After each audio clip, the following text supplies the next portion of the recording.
Hoy mga kamakaamaw, nakoy marites ninyo.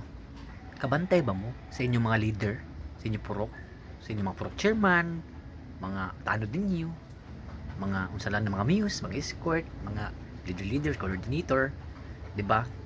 Kabalo gyud na sila nga kanang tawhanan na sila kanang mga kagrupuhan, mga pamilyaha. Dili na sa inyo solid, sa pikas gyud na sila. Kay katong wala pa gani mo daog ang ilang manok. Gasugod pag eleksyon sa unang panahon, tung sa nang tuig kusog man daot karon kay at bango naman pud ang ilang manok, murag paminaw nila, murag tagilid naman nilang manok karon kay kusog mag kay karon, kusog yun, wag gilain bagtik yun karon, kusog. So mao nang giingon na ho, sao na lang nato na panahon na lang mapildingin yung manok, ako'y mahimo pagbuot na sa tao, dili sa kwarta. Kung sa kwarta manggaling ambot lang, kay ako dili man ko wala tuo, kamo wala tuo man mo, basig kamong naong kwarta.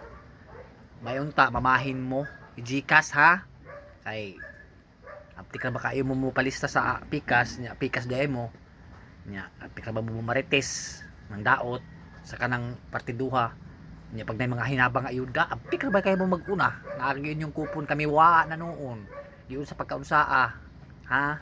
Mao na aware mo ha.